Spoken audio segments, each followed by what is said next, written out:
sudah menjadi ketetapan Allah Subhanahu wa taala, sudah menjadi keputusan Allah Subhanahu wa taala bahwa sesungguhnya kebahagiaan manusia, kesuksesan manusia, kejayaan manusia Allah Subhanahu wa taala letakkan di dalam amal-amal agama yang sempurna sebagaimana yang dicontohkan oleh baginda Rasulullah Muhammad sallallahu alaihi wasallam.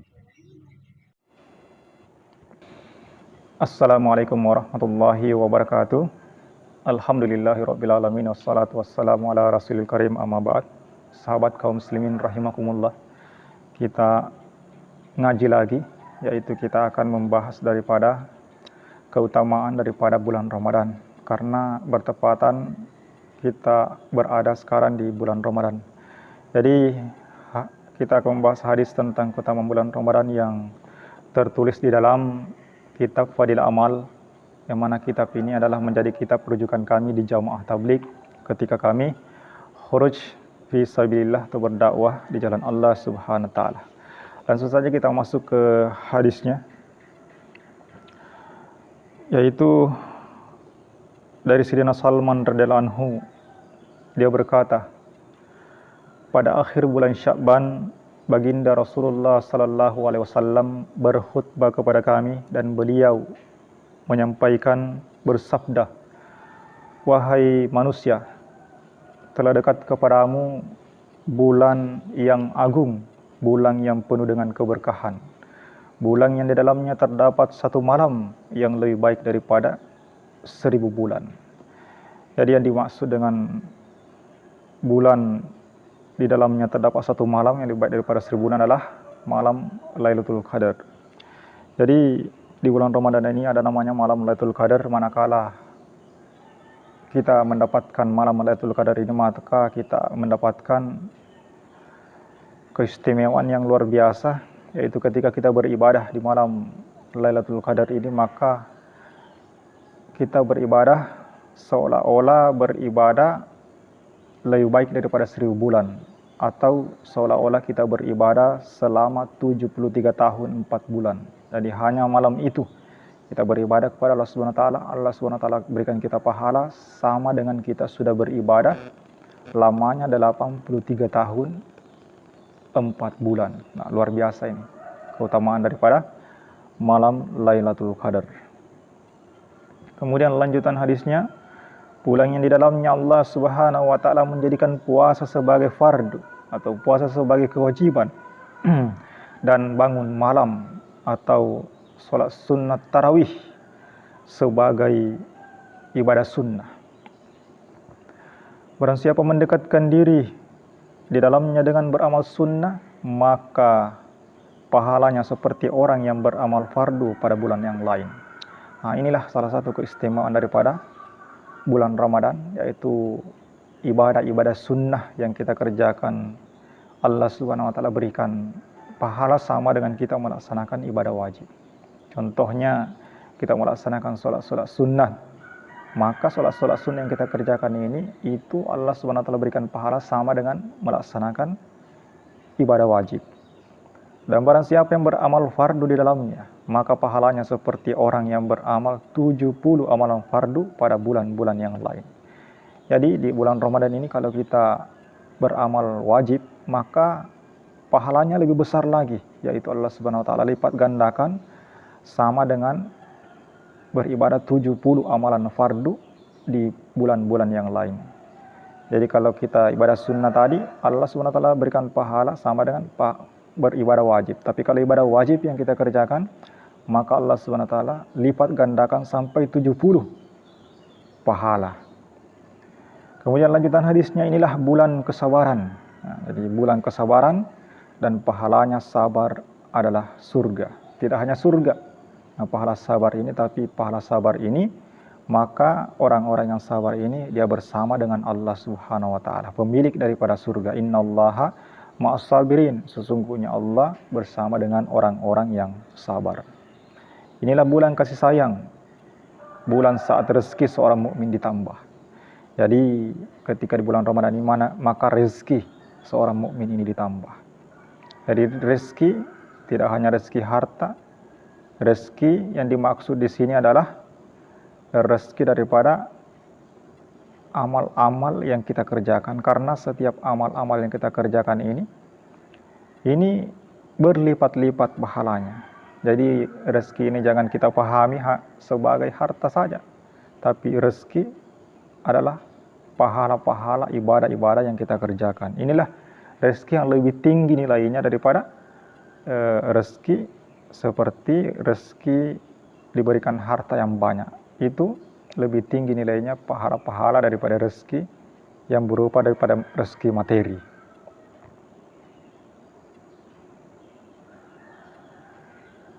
Kemudian lanjutan hadisnya, barang siapa memberikan makanan untuk berbuka kepada orang yang berpuasa, maka itu menjadi ampunan bagi dosa-dosanya.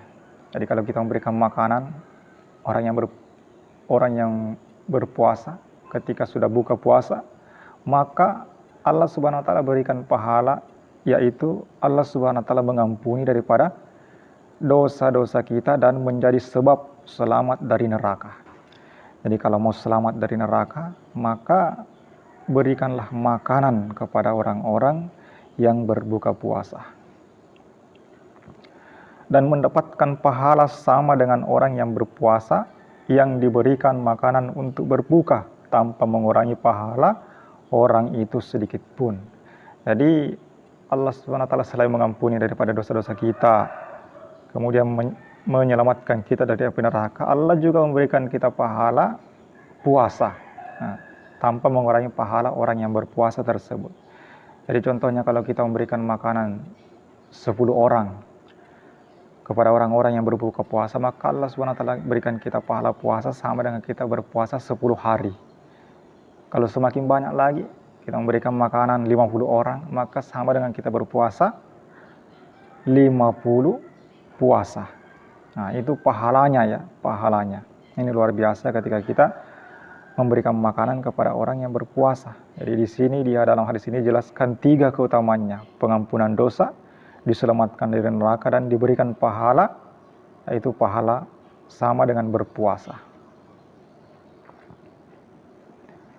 Mereka berkata, "Ya Rasulullah, tidak setiap kami memiliki makanan untuk diberikan kepada orang yang berbuka puasa." Jadi ketika Nabi kita Muhammad SAW menyampaikan daripada keutamaan memberikan makan kepada orang yang berpuasa ini, maka sahabat ada yang mengatakan, "Ya Rasulullah, tidak setiap kami memiliki makanan untuk diberikan kepada orang yang berbuka puasa." Maka beliau bersabda, Allah Subhanahu wa taala memberikan pahala ini kepada orang yang memberikan makanan untuk berbuka puasa meskipun sebutir kurma. Jadi meskipun sebutir kurma, seteguk air atau seteguk susu, tidak harus sampai kenyang.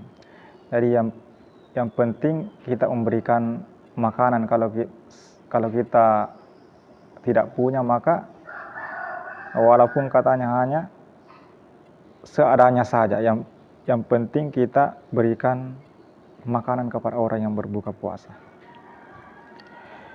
Inilah bulan yang awalnya penuh rahmat, tengahnya penuh ampunan, dan akhirnya kebebasan dari api neraka.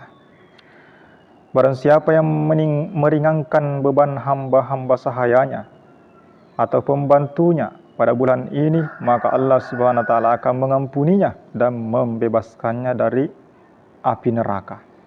Jadi ini orang-orang yang mempunyai pembantu, dia memberikan keringanan kepada pembantunya karena pembantunya ini berpuasa, atau orang-orang seperti pemborong, dia banyak anggotanya, banyak burunya, maka ketika dia memberikan keringanan kepada anggota-anggotanya, kepada burunya ini, maka Allah Subhanahu wa taala memberikan keutamaan, yaitu mengampuni dosa-dosanya dan membebaskannya dari neraka. Jadi misalnya di luar daripada bulan Ramadan, anggota-anggotanya ini kerja jam 8 misalnya sampai jam 4 sore, maka dia memberikan keringanan. Dia bekerja, tetap bekerja jam 8, atau dia datang lebih awal jam 7. Kalau di luar bulan Ramadan jam 5 sudah selesai, mungkin diberikan keringanan lagi, bisa jam 3, jam 2 sudah selesai, tanpa mengurangi daripada gaji-gaji mereka. Jadi kita berikan keringanan. atau sampai duhur saja kita berikan kesempatan untuk bekerja. Sampai duhur, selebihnya itu diberikan kesempatan untuk beristirahat, karena mereka ini juga berpuasa. Karena kalau kita memaksakan mereka untuk tetap bekerja seperti di luar daripada bulan Ramadan, kemudian mereka ini sampai berbuka puasa, tidak tahan karena kecapean dan lain sebagainya, maka kita ikut bertanggung jawab. Karena kita adalah pemimpinnya. Kita adalah pemimpinnya, bertanggung jawab atas orang-orang yang kita pekerjakan itu. Makanya keutamaannya kalau kita memberikan keringanan, Allah SWT akan mengampuni daripada dosa-dosa kita dan membebaskan kita dari api neraka. Kemudian lanjutan hadisnya, yaitu perbanyaklah 4 amalan pada bulan itu. 2 diantaranya meridhokan Tuhanmu dan 2 lainnya kamu pasti memerlukannya. Jadi Nabi kita Muhammad SAW merintahkan kita untuk mengamalkan 4 amalan. Adapun 2 perkara yang dengannya kamu meridhokan Tuhanmu adalah bersaksi bahwa tidak ada Tuhan yang berhak selain Allah Subhanahu wa taala. Jadi amalan yang pertama dianjurkan oleh Nabi, yaitu kita banyak-banyak mengucapkan kalimat la ilaha illallah atau kalimat thayyibah. Kita banyak-banyak bersaksi bahwa tidak Tuhan selain Allah. Kita banyak-banyak menzikirkan daripada kalimat la ilaha illallah. Dan yang kedua adalah memperbanyak memohon ampun, yaitu memperbanyak ucapan astagfirullah, yaitu permohonan ampun kepada Allah Subhanahu wa taala.